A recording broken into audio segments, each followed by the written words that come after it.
Pergunta de milhões, ou melhor, resposta de milhões. Quantos usos eu posso fazer de uma lima rotatória ou reciprocante? Claro que até eu gostaria de um número exato aqui, que alguém pegasse, chegasse, me desse número de bandeja e falasse, pode usar isso, que não fratura. E a gente sabe que não é assim. Lógico, no final eu vou dar uma previsão aí, falar mais ou menos de uma média do que dá pra gente chegar ali num número aproximado para poder compartilhar com você o que eu faço no meu dia a dia. No entanto, melhor do que isso, já que você é o responsável ali pelo seu paciente, é você o responsável pelo tanto de risco ou não assumir um risco ali dentro de uma tomada de decisão do número de usos. Então, talvez seja mais interessante ainda para você, de maior valor do que o número que eu vou falar lá no final, essas variáveis principais que vão impactar bastante na vida útil do seu instrumento, certo? Bem, são variáveis principais, tá, gente? A gente sabe que tem uma infinidade, mas vamos falar aqui, trazer um resumo aí do que impacta mesmo.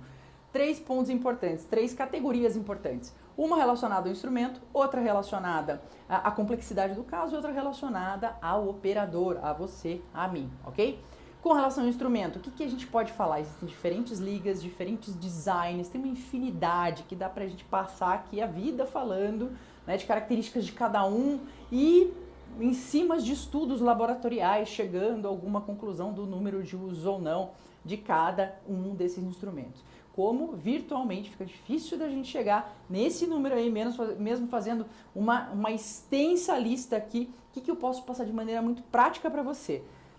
Você tem instrumentos que têm tratamento térmico, das ligas que a gente tem hoje, ok? Você tem instrumentos que têm tratamento térmico, aquelas limas que você pré-curva, ela fica pré-curvadinha, tá? Normalmente isso indica que aquela liga ela tem um tratamento térmico e aquela liga ela tende a ser mais resistente, você consegue utilizar essa liga ali, mesmo em canais mais curvos, com uma segurança maior, ok? Muito bem. Agora, outro fator, o que vai influenciar? Existem diferentes sistemas e diferentes protocolos de preparo, certo? Isso é muito importante. Se você trabalha, vamos falar primeiro de protocolo de preparo. Se você trabalha num protocolo de preparo, onde você usa cada instrumento de cara ali, você não faz preparo coroápice com ampliação progressiva, né? Trabalhando primeiro terço cervical e médio, só depois terço apical, possivelmente você está trabalhando com instrumentos atingindo logo região ali apical e sem fazer essa pré-ampliação, o que vai acontecer? Existe uma tendência de você trabalhar com esse instrumento sofrendo pressão em todo o trajeto do conduto. Então, você tem que saber que essa pressão maior, ela tende ao quê?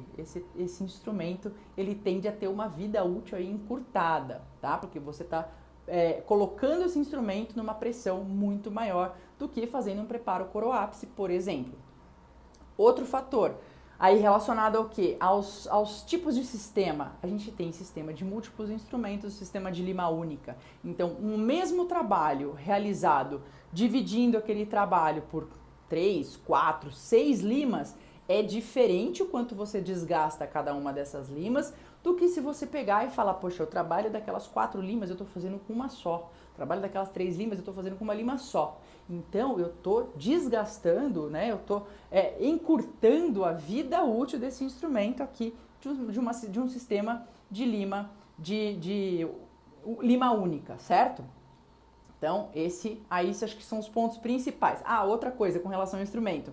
O número de rotações que esse instrumento vai servir. Você tem que ter consciência disso, você tem que saber qual o número de rotações, o torque que você coloca. Torque, normalmente você vai estar sendo orientado pelo próprio fabricante com relação ao limite de torque que ele recomenda para aquele instrumento.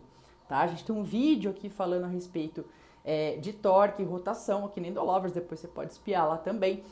Mas lembra do seguinte, o número de rotações, tá? O quanto esse instrumento ele vai girar ou reciprocar ali dentro do canal, ele também determina o quê? A fadiga cíclica, qual o número de ciclos que esse instrumento consegue realizar sem fraturar, tá? Então, quando você colocar lá uma rotação de 900 RPM, poxa, nossa, eu só uso 900, eu sou super ousado.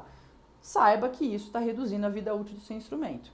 Não, tudo bem, eu estou trabalhando aqui às vezes no terço cervical, médio, estou fazendo desgaste de curvatura, preciso de uma rotação mais alta, mas espera lá, se eu estou trabalhando lá em terço apical, será que eu preciso de tudo isso?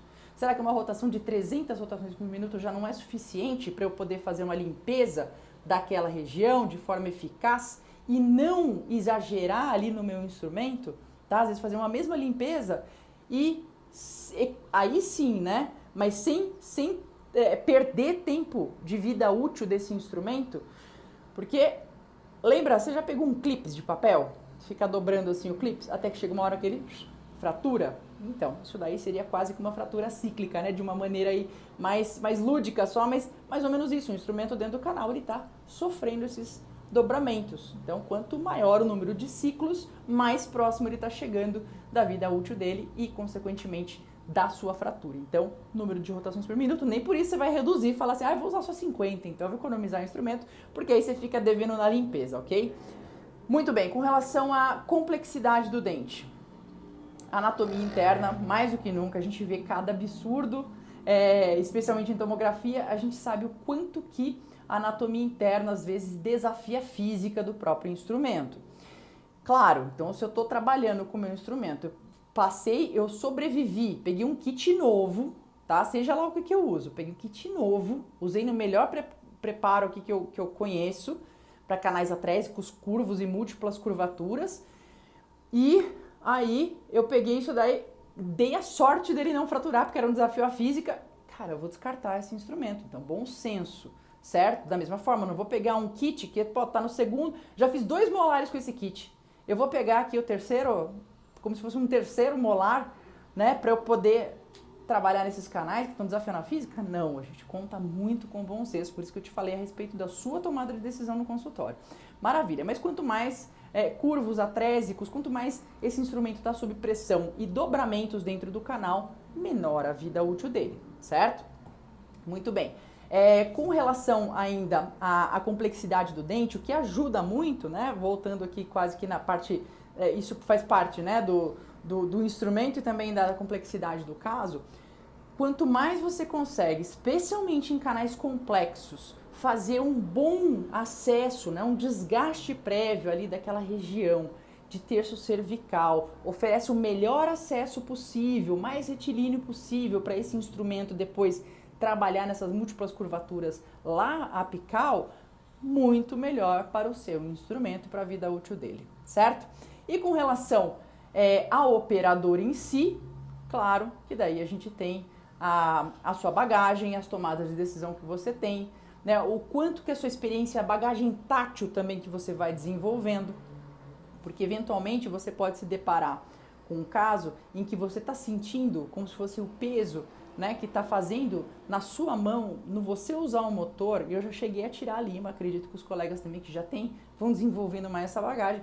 Você sente ali um tranco diferente no motor, muito sutil, e você remove aquele instrumento que era seu primeiro uso, fazendo um caso de anatomia esdrúxula como esses daí, você pega e tira e você vê uma deformação naquela lima, ou seja, ela estava na iminência, ela quase que mais uma rotação dentro do canal, ela fraturava, mesmo sendo um primeiro uso, certo? Porque a gente estava diante de um desafio ali além da conta. Então, a sua bagagem exige o quê? Treino, você conhecer os melhores protocolos no sentido de segurança e excelente desinfecção, né? A gente tem aqui o protocolo da Endolovers aberto aí, né? Ou para quem quer conseguir ainda treinar ainda mais ou conhecer ainda mais, poder ter uma ajuda ainda mais próxima, a gente tem os nossos cursos também, mas é basicamente isso, é você buscar um conhecimento seguro, confiável e praticar. Falou, isso daí não tem, né? Praticar e saber também o que você está escolhendo, o que cada instrumento faz ali no seu preparo, certo? O que está sendo exigido de cada lima. Vou dar uma dica extra aqui para você. A gente pode, né, sempre ter em mente ali, ó, dentro do meu protocolo de preparo, se a gente está trabalhando com um instrumento que ele um sistema aí com mais de uma lima, né? A gente tem às vezes cada lima tá atuando em um ponto. Tem lima que está sendo usada mais na ponta, tem lima que está sendo usada mais no corpo, em diferentes momentos do preparo. Então a gente aprender cada vez melhor tudo isso vai ajudar na nossa tomada de decisão, aquela hora que eu falo assim, olha, já deu a vida útil aqui desse sistema, ou então não. Esse sistema aqui, esse jogo de limas, eu usei aqui para 1, 2 molares e posso deixar para mais 1 ou 2 prés. Estamos falando aqui de prés moderados, tá? Não estamos falando aqueles absurdos de pré-molar que a gente vê por aí, não. Então tem que ter esse ponderado, é mais ou menos, talvez essa a moderação que eu faça, vamos pensar em molares de complexidade moderada, tá? Porque se a gente pensar num super complexo, eu falo para você agora, joga no lixo. Não corre o risco, tá? Usou naquele molar que é de arrancar os cabelos, joga no lixo, certo? Mas se a gente pegar complexidade moderada, faz ali 2 molares, 3 molares, dependendo também da sua bagagem, ou 2 molares e deixa ali realmente para mais 2 press, né? 2 press, um ou outro mono que você tenha, lembrando do quê? Que a gente não é herói, você fala, não, vou usar para 20 molares isso daqui. Você não vai ser herói fazendo isso, porque você até pode não ter uma fratura do instrumento, mas também se questione se você está tendo eficácia e eficiência da capacidade de corte dele, de limpeza e de preparo, que é o que a gente mais quer no fim das contas. Tá certo? Deixa seu like aqui pra gente, compartilha esse vídeo e se você não é inscrito aqui no canal, é hora de se inscrever e ativar as notificações. A gente se vê na próxima.